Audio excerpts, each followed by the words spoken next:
So the first thing I'm doing as usual is priming the eye area with my Urban Decay Primer Potion. So I'm adding a few swipes of that across my lid and then using the warmth of my fingers to melt that product into the skin. I went out and bought the Riviera palette the other day. I couldn't resist it any longer and a few of you had requested some looks with it, so I had to pick it up. I love the nautical theme. There's 14 beautiful shades in the palette, pressed pigments and shadows included according to ABH. So the first shade I'm taking is called Coastline. It's a warm matte peach shade and I'm beginning by sweeping this down on the outer third of the eye and then I'm bringing the shadow across into the crease. As usual, I'm adding the shadow in a couple of layers. The colour payoff is brilliant. It's very pigmented, blends without any trouble at all. It's a little powdery in the pan, but I just pick up some of the shadow on my brush, tap off the excess and then I'm good to go. Next then, I'm taking Bahamas, which is a gorgeous hot pink and it's matte as well. Because this is literally a neon shade, I began with the smallest amount of product on my brush, picked some up, tapped it down on the outer third of my lid just to get a feel for the shadow, and then I started working my way across the crease. As always, I add my shadows in a couple of layers. This layered nicely and it built up to a nice opaque finish and it wasn't hard to blend either. It did however stain my lids quite badly, so that's just something to note. I felt that after applying and blending Bahamas, I'd lost that Coastline shade, so I just reapplied some more of that shadow over the edge, blending it back and forward. Next then, I'm taking Can, which was the shadow that I was the most excited about. I love a good purple, and it looked great in the pan. It's a vibrant medium toned purple with a matte finish. As usual, I began by patting that shadow down on the outer third of my eye, and then once I'd stamped it down, I made my way across the crease. This felt different to the other two that I just used, so I took my time really working the shadow onto the eye area. I tried to layer it up as I had done with the previous two, but it just kind of clung to certain parts of the eye and I had trouble blending it out. When I layered over those patches, I found it just made it worse. The more I added, the more it lifted, so I just done my best and left it at that.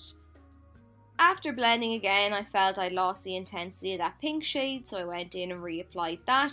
Then I wanted to intensify the peach shade, so I went in and topped up that colour. And then I tried once more in vain to fix that purple. I mean, it's not too noticeable in the finished look, but for €56, I expect all eyeshadows to apply and blend with ease. Next then, I'm using a concealer that's new to me. It's the L'Oreal Infallible Concealer, and I'm using that to clean up the lid and cut the crease. Usually I'd use the applicator to do so, but this one is rather large, so I've just added a dot to the lid and then I'm using a flat C-shaped brush to carve out my shape. This concealer is phenomenal, the coverage is fantastic, but it's not cakey at all, and I've heard it been compared to Tarte Shape Tape, a more affordable version, but I haven't tried it, so can't personally say. Next, I'm taking Seychelles, which is a cool teal-toned metallic eyeshadow, and my god, the colour payoff with this shadow is out of this world. I had very little fallout and I didn't use a spray, and just the sheen that the shadow gives off alone is magnificent, and it's very easy to apply and work with.